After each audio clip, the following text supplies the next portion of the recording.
Welcome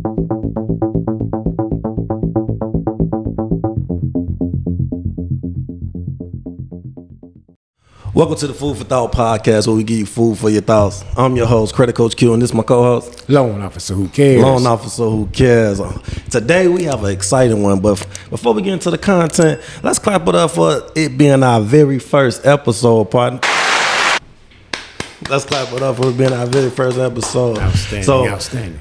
To be honest with you guys, we have a very, very, very interesting piece of content for you guys today. The topic is very interesting. We've been pontificating for the probably 2-3 weeks about the content, trying to make sure that we bring enough value to the people. But for further ado, we are talking about the decline of masculinity, right? So, right, the decline of masculinity. So it has so much substance in the topic off the bat. You feel me? Yes, But it's so relatable, it's really everywhere when you think about it. You know what I mean? Like the older generation can relate to it, and the younger generation can semi-relate to it because they really are the product of it. You know what I mean? But let's dive straight in. So let's dive straight into the meat and potatoes. You know what I mean? So let's start from the beginning. See, it's food for thought, right? Yeah, so potatoes. So food for thought, man. So y'all need to get your plates and grab some of this food for your thoughts. Get some real plates. Don't get the paper plates because you don't want none of this to fall off. You don't want none of this to fall off on the floor. Right, man. So get your fine china. Fresh off the bone, right? All right. Okay. So yeah, let's talk about the beginning, right? We was talking about this earlier, and when you think about it, the decline of masculinity starts from the beginning of the Bible, Genesis, right? Way back. So it really talks about when the woman really had her real introduction into the world, right? Yeah. It really. Now, I don't want you to think that this is a sexist channel or we talking about women in a derogatory way, but we're going to bring you guys the facts, and whoever is on the other side of the spoon is really going to really get the meat of it. You know what I mean? So in the beginning, the woman, she really introduced the decline of masculinity when Adam actually introduced, sin into the world. Because a lot of people don't understand that sin didn't really enter the world until Adam ate the fruit. Adam. It wasn't really when Eve ate it. When Eve ate it, nothing happened. Okay. When Adam ate it, God came out of it anywhere. Just going off that topic, it really started from the beginning, but we're not gonna really get too far into the Bible, that's for a later episode. But let's start around the 1950s, that's where our research really started to get gathered from, first let's talk. I want to know how you feel about the decline of masculinity as a whole. Go ahead. I see it changing, man. I said it like years ago, man. What this thing I call it, the wussification of America. Mm-hmm. Things became just like more softer and softer. Everybody would compete, but everybody gets a ribbon. If you're not fast enough, then you need to get better. You don't need to get a ribbon. You need to get training, right? Get better at what you do, rather than just think, because what you're doing, you're pacifying the situation. So things became like more weaker. What defined a man became more watered down, if you will, over throughout the years. And because that being watered down, of it got support. Right. And that's why it steady stood. And so that's my kind of idea of it, because when you define what a man is, people don't really like that. Mm-hmm. That's not really like looked at, as welcoming. It's almost a threat, to be that macho man or that man's man, if you will. It needs a little bit more softer, a little more palatable. Right. It's so crazy because masculinity is kind of the opposite ends of what femininity is, Right. And it's so crazy that we came full circle, because the more the feminist movement, got further along, they stopped being feminine. and almost like we don't need you. Okay, look, man, we're men. We're doing men stuff. Right. Almost now we don't need really men. Right. So they call it feminist, but they should call it masculinist. Because they became more masculine. They became more of a man. And I understand the whole idea of we are all equal, so to speak, and things like that. But in all actuality, we're not. We're not, though. We're not. And no species on this planet really moves out of the role of their femininity or their masculinity outside of the human race. That's roles. And this really have became like a new type of agenda for us to really switch roles and be comfortable in it. You know what I mean? If you look at a wolf pack, the wolf pack is probably one of the most interesting group of animals that you can really take an opportunity to look at, because they play their roles perfect. You know, they play their roles perfect. A lot of people think that the alpha male actually leads the pack in the front when they actually moving and marching on, but the alpha male is in the back. It's a crazy sequence of how animals move sequential to their role.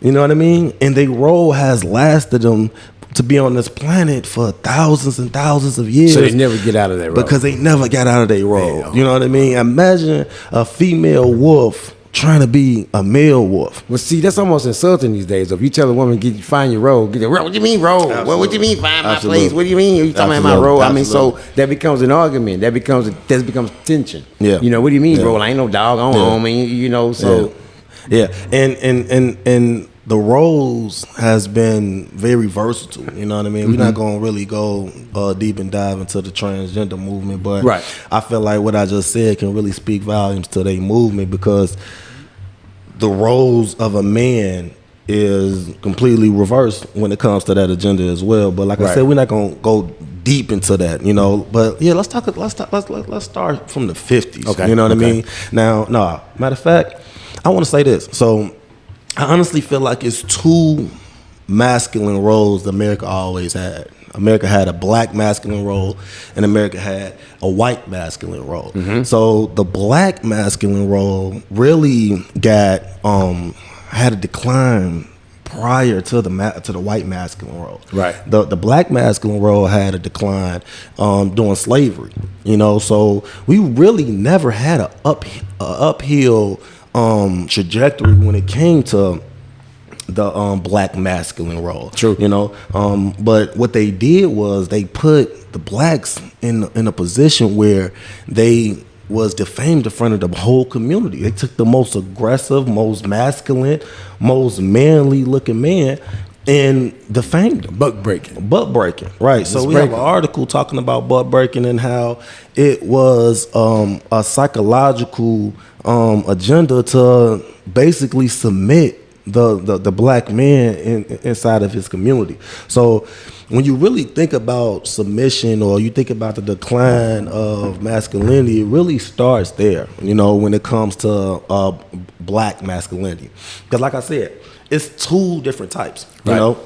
I honestly think from our research, we talk about how the masculine role has declined in America from the 50s. And it has had a slow trajectory down from there. You know what I mean? I remember that you showed me an article about it.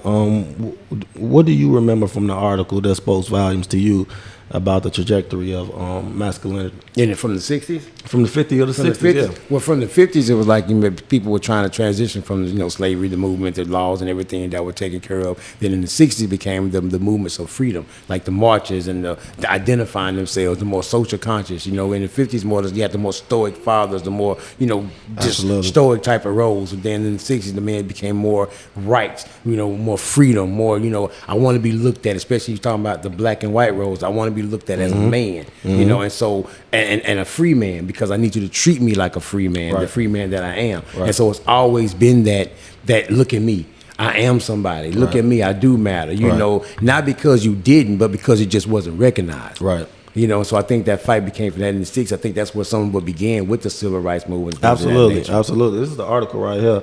It is from The Main Event, and it basically talks about what Lone Officer honestly just basically defined. It talks about how the man in the 50s was a completely different type of man. He was stoic, he was reserved, he was a hard worker, and he really wasn't allowed to show a lot of emotion and a lot of freedom of speech, you know, when it came to how politics was worked, and how, you know, the plays of the people, you know. So, but when you transition into the 60s, then you start talking and seeing a new generation of people actually rise from the ashes in regards to the civil rights movement, like you talked about. Yes. And just that, you know, how they was so vocal about the wars and everything at that point, that was completely a different trajectory of how, you know, the generation prior to them was, you know. And now when you talk about the 60s, that's an interesting generation, because when you think about it, that's when the masculine role of the black man have actually take full effect. You know, like, I honestly believe the masculine role of a black man in America has not had a long effect. You know, it was very short lived, so to speak. You know what I mean? Yeah. In the 60s, that man, the Martin Luther King stand for your rights, you know, the man that has morality about any situation, especially when it comes to his community, his people, you know, his music, wearing everything. Suits. Everything was suits, his dress, everything. The way he characterized himself was a completely different man than any generation before. You know, because that man was outspoken, that man was not reserved, that man was very powerful, and especially the black man. So what I honestly have gathered from the research is that when they realized that the black man at that time was moving at an accelerated rate, they stopped that. They had to stop it. You had to stop that. Yeah, they had to stop it. They had to stop it.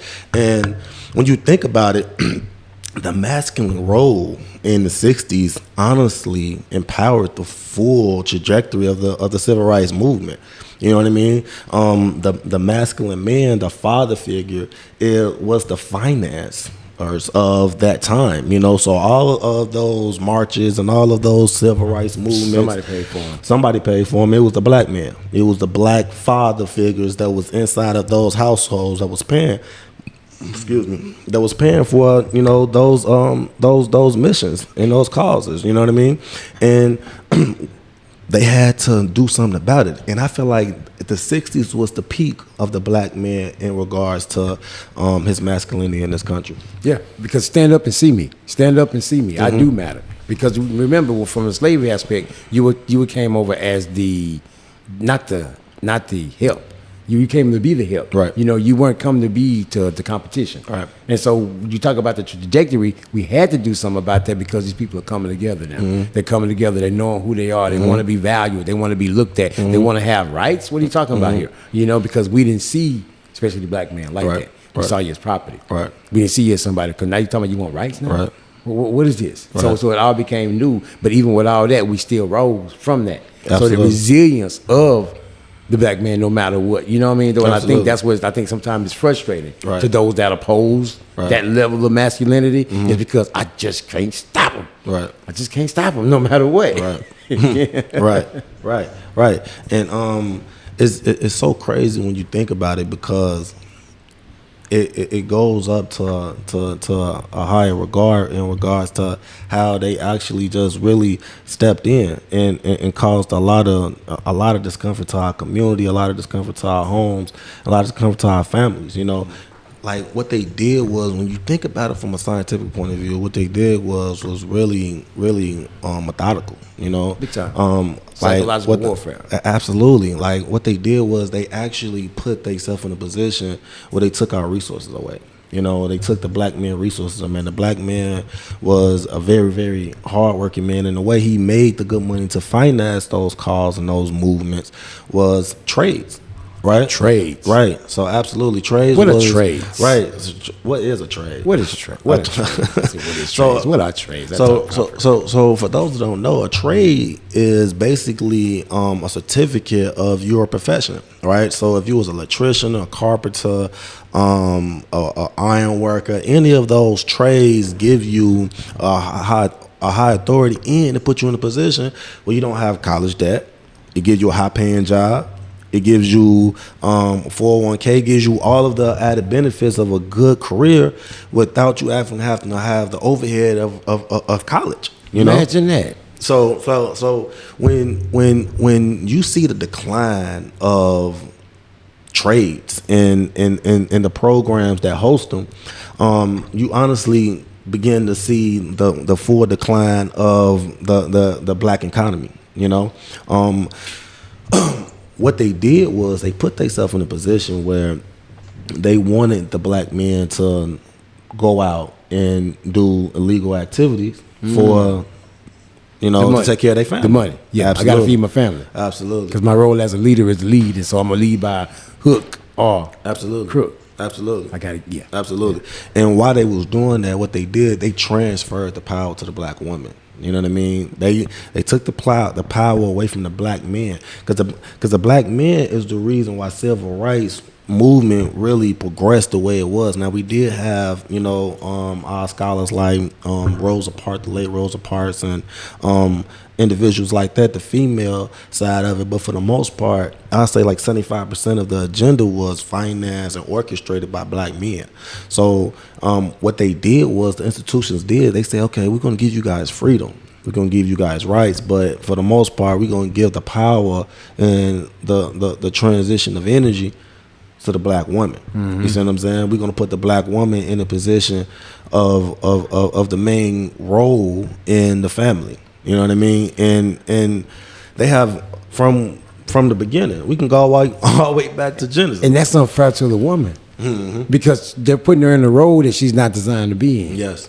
That's like, speak on that a little bit more. Okay, well, when a woman's role is to, their role, they have certain defined roles as far as just how nature is, how God created them to be, whatever. Then sometimes when they have put in the role to be the man, a lot of women say, I'm the mom and the daddy. Mm-hmm. You can't be. Mm-hmm. You're a woman, so you limited to be a woman. You limited to feel the way a woman feels. You limited to think the way a woman thinks. So that man, if you're raising him, he's going to get missing some things. Not saying you're not a great mother. Not saying that you didn't do great things, but you only can do so much as a woman because that's your role. So then you pick on a role that you're not built and designed to be in. Right. Here comes the frustration. Right. Here comes the stress. Right. Here comes the aggravation because you are mom and daddy. Yeah, you bragging about it, but it's stressing you the heck out. It go back to the animals. It go back to the roles of the animals. If the roles of the animals was completely switched, imagine how much stress would be on that one that one animal. You know what I mean? That one particular animal. It can be disheartening. When it comes to that level of stress that's not supposed to be amplified. Like, I honestly believe from a spiritual point of view that God gave the destructions and the punishments, he split them up. You know what I mean? He said the work was supposed to for the man, and the woman punishment was supposed to be childbirth and tilling, taking care of the home. You know what I mean? Yeah. And when women operate in that, a lot of times they are put in a position to be a lot more happy, in my opinion. You know what I mean? Yeah. Like, I don't think that women are supposed to be overworkers. I believe they supposed to work when it benefits them, when it makes them happy, when it makes them overjoyed. Yeah. But when you put a woman in a position where they have to over exalt themselves, you really see a different side of them. And when it goes back to stress, absolutely stress. And stress is the number one killer in America. You know what I mean? So when you put these role reversals on our community, we really see the upside of it or the downside of it. And the downside of it is the confusion, the psychological confusion of the black woman, and the psychological confusion dissipated into the black men, because the black women are raising the men. So they took the masculine man out of the equation and replaced it with a masculine woman. Ooh. And so the men became unnecessary. And so you're almost a nuisance because I'm a man. What I need you for, I can do what you can do.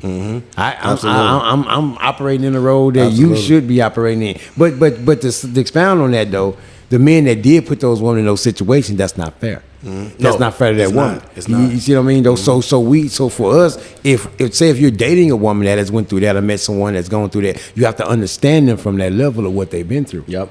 You see what I'm saying? Or you can't get mad at them because they're in this role because they were forced into something. Yep. So if you are good enough in your role, you're going to be able to come back and take that lead. You're gonna take that lead because you're gonna be able to handle it. I tell you what, let me do. I'm gonna be the buffer between all that stuff. Everything that you got to go with and deal with this man role you got a real man to take this role now. Anytime the enemy, in my opinion, and this is gonna be a slight spiritual channel, you know, anytime that the enemy is getting ready to put himself in a position to introduce sin, he goes through the woman. He's not gonna, like, you never heard a story of Adam and sin being introduced. So what happened? He never even came to Adam. So let's go back to that real quick then. Okay. So he said he come to the woman or whatever. So where was Adam? Adam, In Genesis, when the serpent, whatever, was finessing his wife, where was Adam? right next to it. Right there. Right next to it. So he's sitting there right there listening because he said she turned to him and gave it to him. So from the beginning, you let the lady get finessed. She got kicked out of the Garden of Eden. Beauty on top of beauty on top of beauty. You got to pack your bags and leave about this beautiful place. Exactly. Don't you think there was a little resentment there? Exactly. A little animosity? My question is, why didn't the serpent ever go to Adam? Because Adam got the instructions from God. Exactly. And he knew that Adam would have said no, but because of the influence of the woman, because remember what he said when God found him. Hey, where you at? He said, okay, why you know of this? How do you know you're naked? Absolutely. It's woman. Absolutely. So then here comes the blame.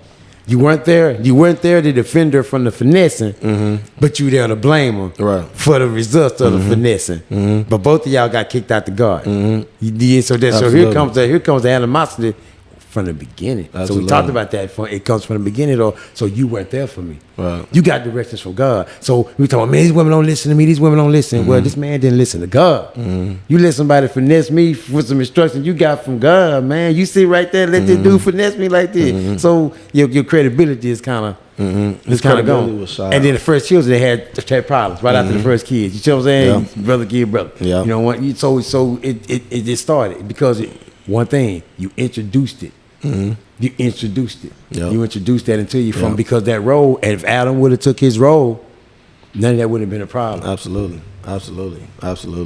And it's so interesting that they replaced it with a masculine woman, you know, and the masculine woman is the seed of the next generation because they raised it in. I honestly believe if you was raised with a black woman, you really was shooting dice, you know, in that generation because some of them was crack at it because we skipping a few generations too. So we went from the 50s, now we went to the 60s with Martin Luther King. Now we trickling down to the crack epidemic and how the destruction of the black community really started. And it really started by introducing the seed of the decline of masculinity by removing the masculine male. Now, when you remove the masculine male, you replaced it with the female. And basically, you put the female in a position to either do two things. To either go out there and work and do her very best, or basically put the child in a very, very vulnerable position by giving him uncanny lifestyle. You know what I mean? Yeah. Where she really have like a holiday with heart type mama. You remember that mama? Yeah. I got the bike heart. I got the bike.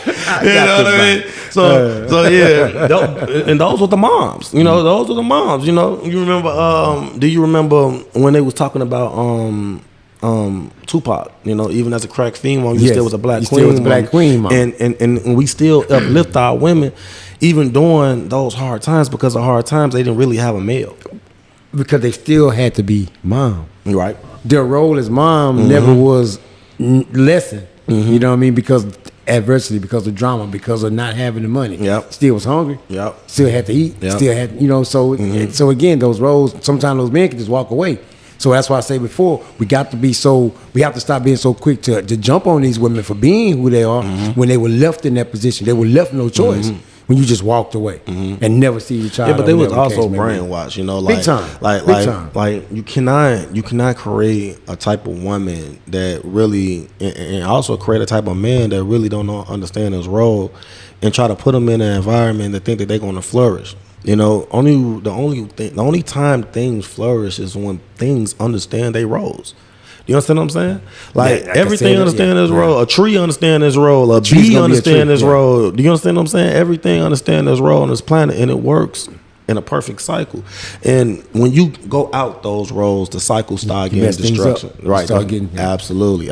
And it also goes all the way down to, the family. You know what I mean? So when you put a black woman, like you said, in a stressful position where they have to become the mom, the dad, the worker, the everything. All that, man. It really gives the child a less qualitative quality of life. You know what I mean? You get the anger. You get the, fussing. You know what I mean? In the store, what you want that? You always want something. You always want. She gets no breaks. Yes. So we're not looking at frustrated women. We're not looking at women that you just don't like a man. No, I'm tired. I'm tired. Because I'm having to play a role I don't want to play. As you say, I don't want this role. My mama always used to say, I'm tired of being tired. And see the difference between tired and tired. When you're tired, I'm tired.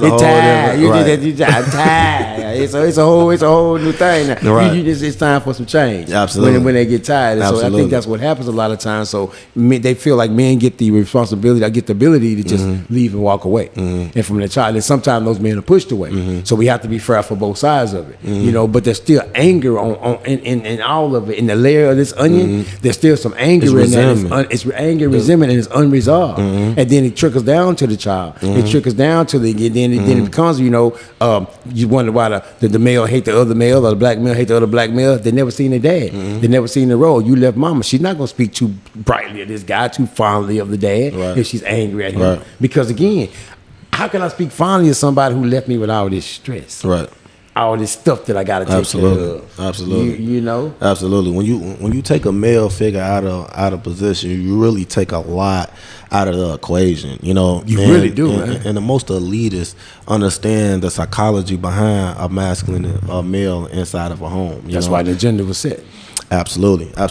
So when you do that, the influence of the household is shaken. The influence of the household is not really there anymore when you have a mom that's working 60 hours a week and there's really no one there to take care of little Darion, you know what I mean? Or little Michael. You know what I mean? So the only influence that's really influencing is what's around them. And if you're not putting them in, a good neighborhood where they can thrive, then they only gonna really be the product of their environment. Absolutely. So when you start actually, man, when you think about how they have completely manipulated the influence of the black home, man, it's kind of baffling. You know what I mean? Because it really speaks volumes on the effect and the psychological damage that the influence of outside entertainers, outside influence have brought destruction. And I honestly believe that. I honestly believe that it was an agenda all the way rooted from the beginning to honestly turn, our community and depopulate it. You know what I mean? Do you think those in hip hop knew that? Absolutely. So you think so they willingly participated in the destruction of their community? Absolutely. We're gonna play a video where I found a meeting, a secret mansion meeting where some of the biggest hip hop and music moguls basically participated in the destruction of the black community, where they actually created a conspiracy behind it, behind the content that the hip hop artists actually portrayed out. We're gonna play that video, man. Actually, yeah, absolutely. So there's a method behind destruction on repeat. Absolutely. The destruction just we're gonna keep destruction on repeat, man. Expand on that. Destruction on repeat. I like that. We talk about the songs, we talk about the music and how the music evolves and how the streets tells the story, but all the stories are the same. All those stories have the same type of, this is the product. Okay, and again, people are telling the product of their environment. They're telling them where they're from. Okay, cool, but is that all? Right. Is that our only story? Right. Like, okay, we got this whole book to read, and the whole book is just nothing but bad stories about bad that's going on. Right. Not saying the reality of that isn't there. Absolutely. But can another narrative be spoken as well? Absolutely. Because even in the 90s hip hop, you still had a little bit of variety in that, and then it went away. Absolutely. Where's your pro-righteous teachers? Absolutely. Where's your Tribe Called Quest? You know what I mean? Though, so you had that balance. But when you think about it, bro, like everything that we start, they manipulate. Like the civil rights movement. Like the civil rights movement was manipulated by the feminists. doing this movement. Yeah, and now LGBT has it now. Right, the LGBT. I'm glad you said that, because that's the trickling effect of that full movement. Yeah. See, we started the civil rights movement. We built that brand. We built and we expanded on it to the point that it was very influential, very powerful at one point. And what they did was they said, okay, they have a very big following. Yeah. Let's talk about it from a business perspective, because this is how it actually happens. It's a handful of people that pull these strings, ladies and gentlemen. It's not everyone's do what they want to do and speak for themselves. Nah, it's actual agenda that actually have content put in place to actually defame the black community, to bring the black community down and to depopulate the black community. Gay agenda and the black community. Who benefits from that, though? Who benefits from the depopulation of the black community? Man.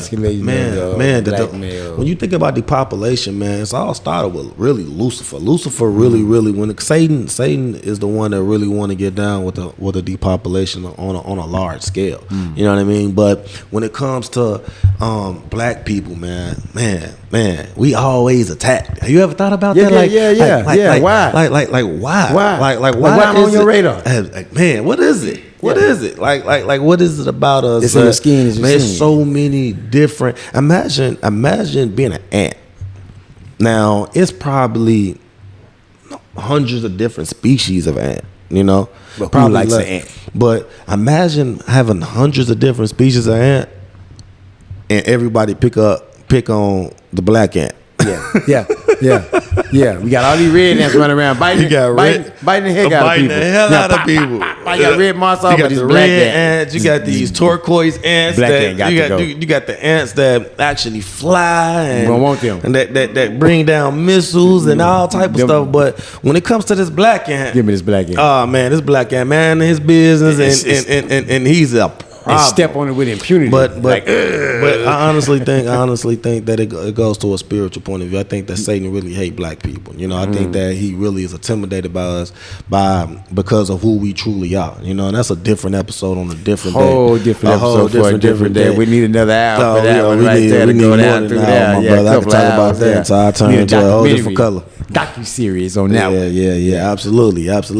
But for the most part, man, that's where the depopulation agenda come from. The gay agenda, the decline of masculinity, even the killing, the mass shootings in our community, the man. anger. It's like for those who don't know, I'm from Chicago, so it's a lot of different dark energy from that place, from where I am now. You know what I mean? And we was talking about this earlier. Yes. But when you really think about it, man, the black male is very dominant, so to speak. You know what I mean? We dominate everything. You put us in a sport, we're gonna dominate it. I don't care who's there. I don't care if you put anything in front of it, we're gonna dominate it. And when you think about it, it's two things that they really did with the energy of the masculine man from the 60s. The masculine man in the 60s, like I say, he was a very powerful man. Right. And they did two things with that energy. Now, you understand the energy do not dissipate. It's just transferred from one party to the next. So what I think they did with that energy was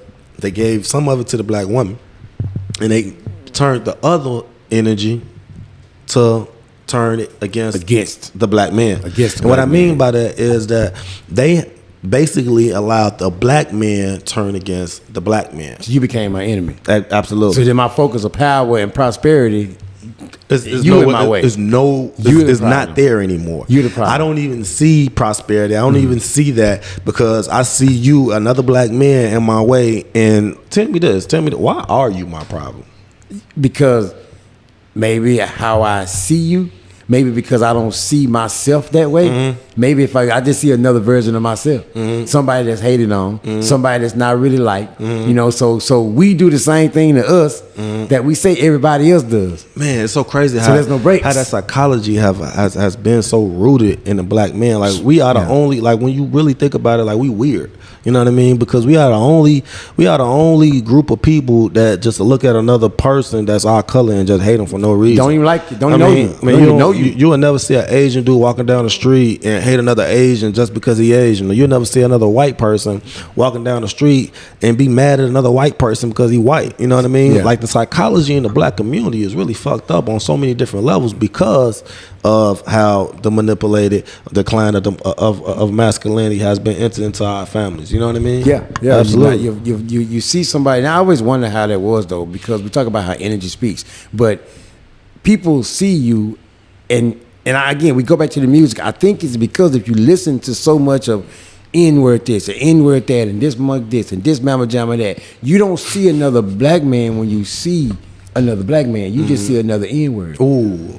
Yeah. You don't see another. You know what I'm saying? Absolutely. Though you see another threat. You Absolutely. see another problem. But I feel like if there were more music out there more stuff out there saying my brother, my sister, steady putting points on that, you start saying my brother, my sister. Yep. When you see your brother, because guess what? When you see me, you see the same struggle you go through. So imagine because we still this. share the same skin. So imagine this. Imagine Black America rising up and they say, okay, they doing this too fast. What we have to do, we got to put a stop to this.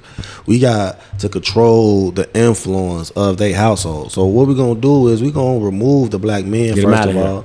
Then we're going to give that power to the black woman. We're going to incentivize the black woman being single. Come on, man. Yeah, because if Come the man on, is in the house, he got the benefits stop. The benefits stop. And it's so crazy that they named it benefits. Benefits. The benefits stop as soon as you get a man. Come on, man. Yeah. It's so crazy how the psychology in the black community is everywhere and we don't even see it. We just blinded to it. It's just called being he don't fit. Right. He don't fit into our absolutely, agenda. absolutely, We give you these absolutely. benefits. They give you more by. It's so crazy. They just put you in the web of traps. You know what I mean? But it's in the form of help, though. It's help, though. I What mean, you mean, they giving me money, right? They giving me assistance, without this man being around. So I mean, he didn't help me that much. So that's the reason why we're not married, not together. So hey, it's all good. I could do bad by myself, Right? And that's what a lot of people end up doing. Absolutely. Bad by themselves. And I would like to flip that. You can do good by yourself, and you can do good with a great man in your life as well. Because again, the household, just like it takes two people to make a baby. The God designed it that way. It's just like it takes two people to raise that child. Yep. Because that child needs that balance. Yep. That child needs that balance. Not just the one side of it that your dad ain't this, your dad ain't this, or your mom ain't this, or your mom ain't that. Men's role is important. They need to be revered as the important roles rather than just cast away as something we can just do without. Right. You know what I mean, though? Because we got a lot of people out here with daddy issues. You're right. Because daddy wasn't around. Right. Majority of our community have daddy issues. You know what I mean? And it's got to a point that we have normalized our decline.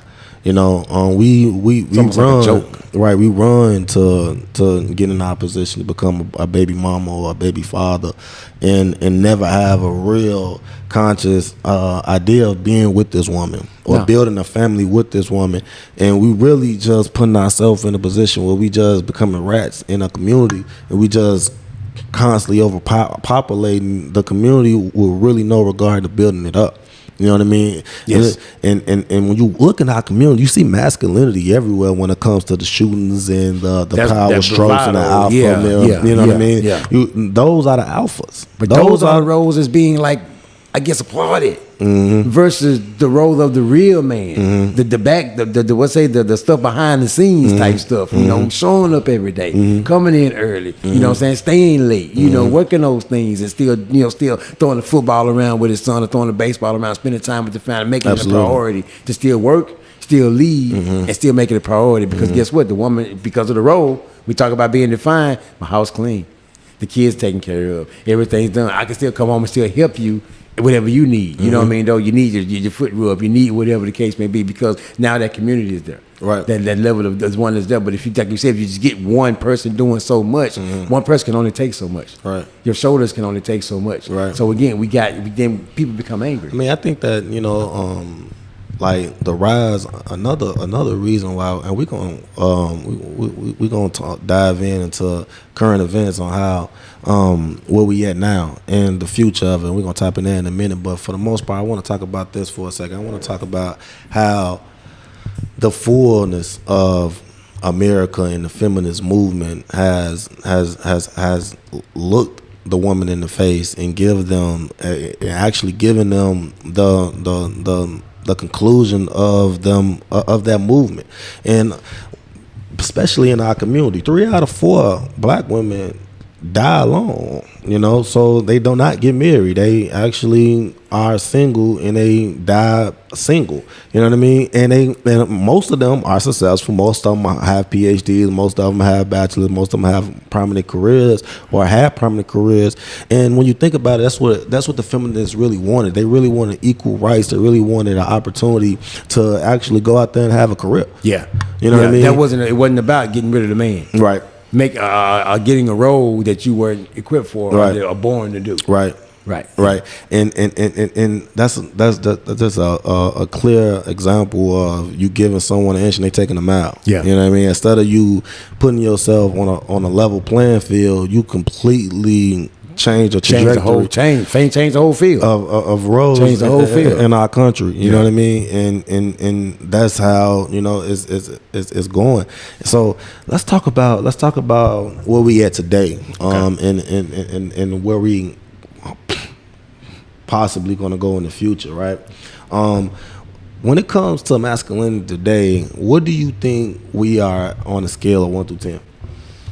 Man, I see so much daintiness when it comes to men. Daintiness? Explain that to me. Daintiness when it comes to a lot of men out here. So I see a lot of softness type, Will. So I think I say maybe we're on a scale of 1 to 10. I say we had like a 4 right now, man. 4. We got a lot of work to do. We got a lot of work to do. Because there's so many households that didn't have that balance, that have that role, and you can't say anything now.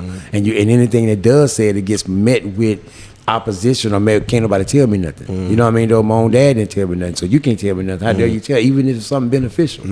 So they're comfortably uncomfortable, and so the level of being community went away, and the level of if it's for the betterment, it don't matter who says it, right? Because everybody wants to qualify the person that's saying it versus qualify the information that person is giving, right? And so that's why I think that's why we're still at that number, because we can't even get to the table to have a conversation without all the emotion of I don't like what you said. I feel like the masculine role is so yeah. When you think about the current position of the black man and how he's like constantly being in the position of being a stepfather, or the woman being a stepmother, it's really being put in a position where you walking into a family that's already set up. You know what I mean? So there's no really organic family. And when you do that, like you said, let's talk more about to the kids and how, like, when you actually try to play that masculine role as a male into the kid's life that's not particularly yours, the woman has something to say because they emotionalize the discipline. Yes. You know what I mean? Yes. So when they emotionalize, come on, man. Yeah, man. Because if you say something, if they're angry when you're angry, you can kind of like vent and get it off your chest, and y'all can talk about all the offenses. But then soon as the anger isn't there, now you're talking about their child. Yep. Now you're attacking their child. Yep. And then now it becomes attack on you versus the situation at hand. Yeah. And then now y'all arguing about the stuff, and then this whole bunch of other stuff start going on, and all you trying to do is establish discipline. Right. But to them, you're establishing dominance. Right. I don't want to hear that, because I'm gonna buck that. Right. I'm gonna buck that because you're a threat to my freedom. How I know it, the things that I have, as you say, we got this thing going on just fine. Then here y'all come talking about stepdad, right? You know what I'm saying? Though, or stepmama. We were just fine without y'all. Hell yeah. Here y'all come with these rules and stuff that we not used to. Absolutely. And the veil of our blindness is not getting better with age. No. When you look at it, like the content just keeps spinning out. You know what I mean? Like the content for the shootings, the constant shootings in our community, the content for the women actually going into more masculine roles, and like Megan Thee Stallion. Let's touch on her for a second. How she actually talk on. Shout out to Megan Thee Stallion, by the way. But shout out to Megan Thee Stallion. But here's a side note, real quick though. Why do they call women stallions? Man, what is a stallion? I don't know. What is a stallion? It's a horse, right? A horse, but it's a male horse. Oh, really? Yes. A stallion is a male horse. It really and truly is. So why do they call a woman a stallion? I really don't know. So you're getting ain't be calling Megan the male horse. I get to the side masculinity, bro, in reverse, bro. Reverse masculinity. And it's so crazy that you just really decipher how psychological her name is and how so fucked up it really is when you think about it, bro. Megan the male horse. Megan the male horse is basically what you call her.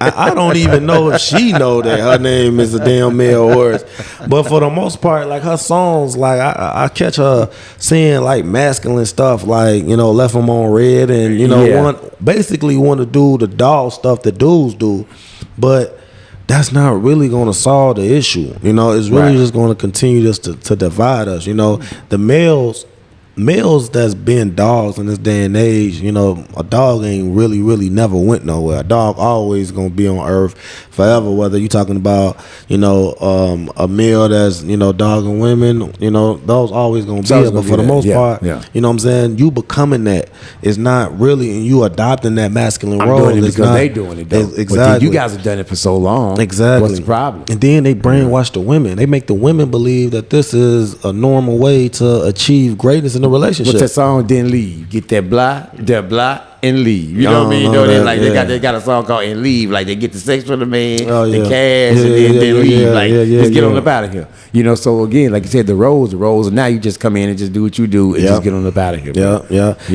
And it's so crazy because like it's not successful and it's not attainable. You know what I mean? Like everyone honestly want true happiness when it comes to just want to be loved. Be loved. You know what I mean? They want to find somebody that love them, rock with them, and settle down with. And really move in perfect harmony. But when you moving in a masculine role as a female and he moving in a submissive role, it's not gonna really work. It's so going back to where we at now, I honestly believe that the male has been split in half to two different traits. And so the traits of has been broken up to two different types. So the types are beta and alpha, right?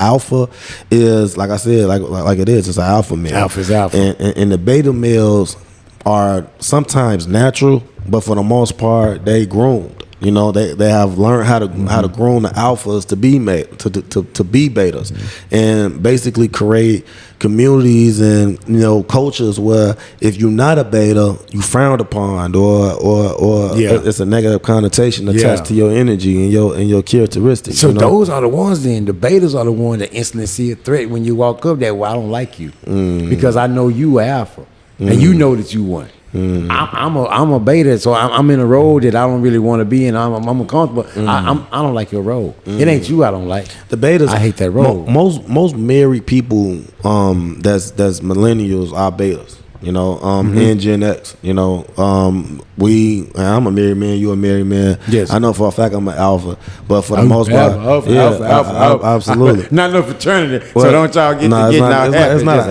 anything to do with fraternity, but for the most part, like alpha being in a married role is slim to none because majority of the people that actually submit to this culture is beta males. They the ones that actually submit they conform to the women and their politics and how they actually get down. The alpha's not really, unless they super successful and you've been rocking with this woman, you got successful. Those are two totally different from the average norm person. You know what I mean? Yeah. The average norm person and a lot of my homies, they not really interested in marrying or putting themselves under a contract where they not going to get any yield back from the reward of a marriage. You know what I mean? I'm gonna get buck back. This is who I am. I'm gonna stand on my position. Absolutely. So it's never a we. Absolutely. It never becomes absolutely. So I honestly feel like that's where we are, and I feel like at the at the end of the agenda, we have all conform in some way, form, or fashion to the alpha and the beta male agenda. You know what I mean? And that's just the result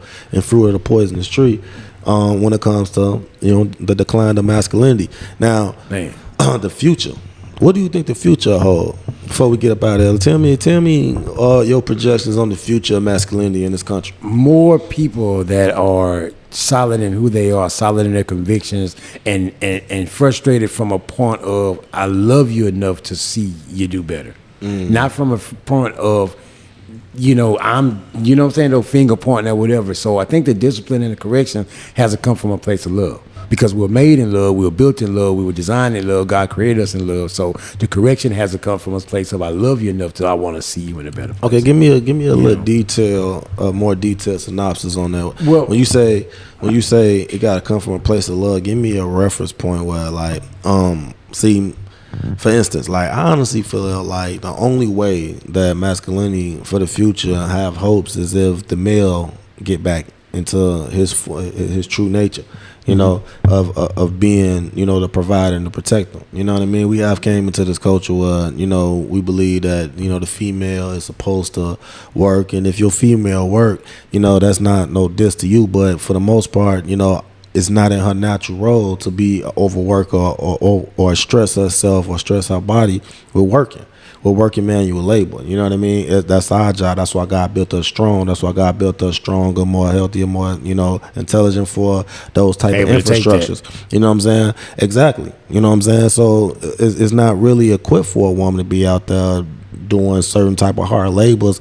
You know, I feel like a woman's supposed to be in her essence. You know what I mean? Supposed to, you know, be, if she do work, she's supposed to do work that actually bring value to the community, bring value to her essence, and bring value to her femininity. You know what I mean? Anything else is out of discord, you know, and you put yourself in a position where, you know, y'all out of roles and y'all and it becomes out of sync and it becomes out of balance. When your back is out of line, what happens? It hurts, right? Absolutely. But to talk about that love part, man, I want to say though, man, when I say speaking in love, is like, you ever had a whooping from your parent and then they come and tell you, look, I do this because I love you. This is gonna hurt me more. It's gonna hurt you. Right. So that's why I say, come from that position of love. You sit down and get in the face of those, you know, those that that's not alpha and that's not masculine, those males, and say, okay, you know what, you need to hear this.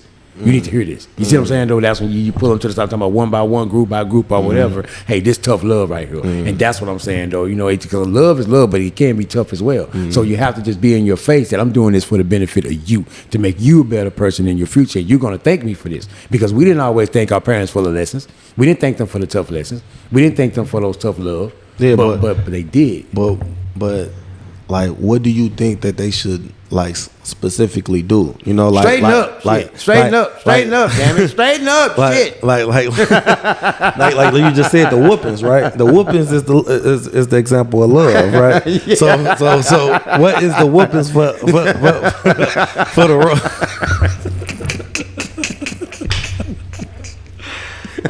so what is the whoopings for the role of masculinity? Oh, line them all up and pop that.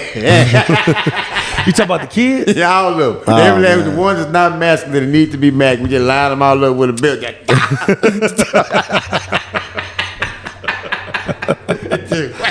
Oh man, you know better. You was raised better than that. Man, I'm just they saying, wasn't. though, man. They wasn't. So here we go. Though, because you wasn't there, you are now. Right. You go. So you gonna learn today. You come. Right. We gonna teach you. That's tough love. That's tough love, and that's what's needed though, because nobody wants to have that tough moment. Right. No one wants to have that tough conversation. Right. We rather have those tough emotions. Right. We have those tough results. Right. But we never had that tough conversation. Right. It may still go left, but can we still have a conversation about it the other way? You know, you miss all what? You miss 100% of the shots you don't take. Right. Let's try something. Right. Because the other stuff hadn't been working. Right.